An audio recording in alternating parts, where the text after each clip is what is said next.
The United Nations Children's Fund states that the early childhood years from birth through age 8 are formative in terms of intelligence, personality, and social behavior. One monkey jumping on the bed. One little monkey jumping on the bed. The first 2 years are particularly crucial. Children develop best when their formative years are free of repression, natural disasters, malnutrition, polluted water, and armed conflict. When children are denied the right nutrition from pregnancy to the age of 2, they suffer stunting. The damage to their development is irreversible. There's no cure. Nutrients are necessary for toddlers and infants to develop. Consuming generous amounts of fruits, vegetables, lean meats, and low-fat dairy products prevent many medical problems. Protein helps a child's body build cells, break down food into energy, fight infection, and carry oxygen. Omega-3 fatty acid and proteins are crucial for the brain's development. Carbohydrates are actually the body's most important source of energy. They also help a child's body to use fat and protein to build and repair tissue. Children ought to eat more of the starches and fibers, but less of sugar. Fats are a great source of energy for children and are easily stored in a child's body. They are also important in helping the body to properly use some of the other nutrients it needs. Calcium is essential in helping to build a child's healthy bones and teeth. It's also important for blood clotting and for nerve, muscle, and heart function. Iron is also necessary for a child to build healthy blood that carries oxygen to cells. Folate, necessary for expectant mothers, is also very important for children. One of the B vitamin, folate, enables healthy growth and development of a child's cells. Lack of this vitamin can cause anemia. Fiber helps produce bowel regularity in a child. It can also play a role in reducing the chances of heart disease and cancer later in life. Vitamin A helps growth, assists the eyes in adjusting to dim and bright lights, and keeps skin healthy.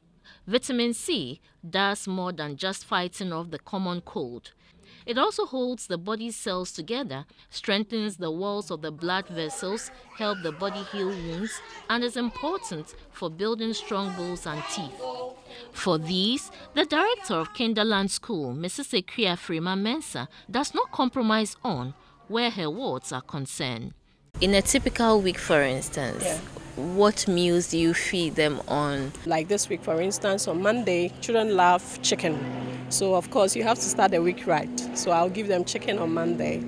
And then on Tuesday, you bring a bit of beans like you are here to observe. It's of high nutritious value. So you add something sweet like a ripe plantain to go along with.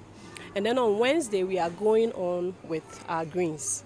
So we eat ademe and they love it. So Thursdays with the little children, you know, they can't chew so much. And sometimes when you focus on things that they have to chew, you might end up they not feeding well.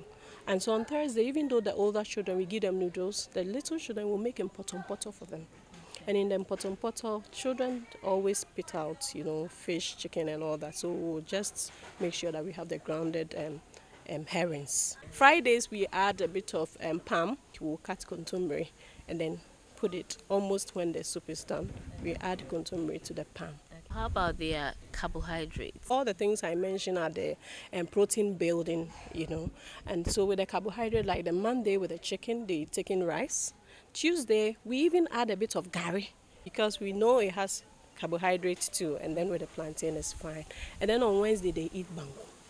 And on Thursday, because it's in poto, it's either cocoyam. On Friday, we repeat either banku or soft rice balls. For our children, they love fruits. So sometimes we even use the fruit as a bait.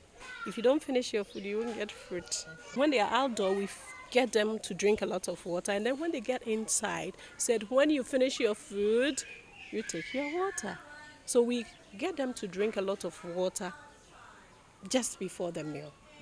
But we don't want to interrupt feeding time with water, or else we don't get the children to eat at all. Cognitively demanding tasks, such as schoolwork, require regular supply of glucose to the brain to enhance cognitive functioning and improve memory and mood. Dip it in the pot. Then a little boy said, "Oh dear Emma, I ate long ago. I need food, so you can share what we have," said kind Emma. When children feed a lot more on protein base, it also affects their intellect. And so sometimes I speak even with a parent, so that the things we take in between the meals, for instance, with a very little one, some will bring milk and all those things, so we could feed the children in between meals, which I think will also boost their intellect. And you can tell when the children eat well, their face shine.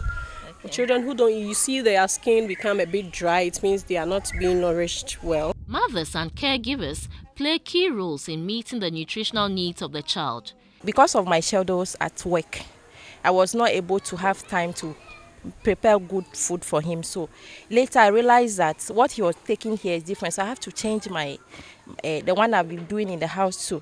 So I see that it has changed him a lot. Peace Kumabu is a mother of 3, a twin and a son.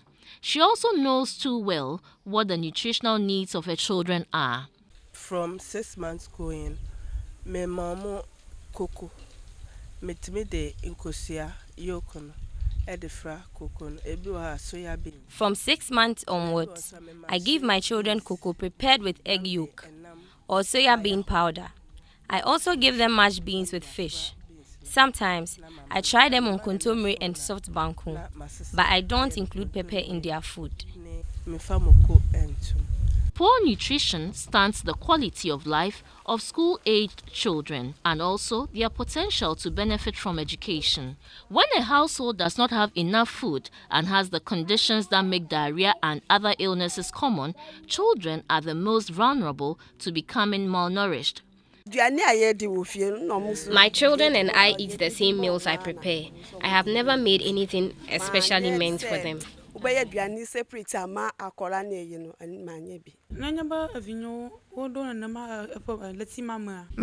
prefer akple and green soup more than rice and palm nut soup.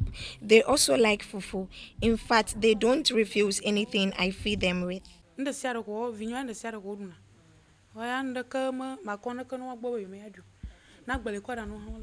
Undernutrition is wrecking children's lives. It is the underlying cause of 45% of child deaths annually. This translates into about 2.7 million deaths under the age of 5. In the worst affected countries, 4 in 10 children are stunted. More than 1/3 of all the child deaths every year around the world are attributed to malnutrition. On the flip side of the coin is overnutrition. It is when a person is overweight or obese. It can cause diabetes in childhood and cardiovascular diseases and other diseases in adulthood. The health experts caution all to avoid giving large amounts of sweet desserts, soft drinks, fruit-flavored drinks, sugar-coated cereals, chips or candy, as they have very little nutritional value. Attaining optimal nutrition involves eating 3 meals a day and 2 nutritious snacks, as well as limiting the intake of high sugar and high fat foods. Ofori, GBC 24, Accra.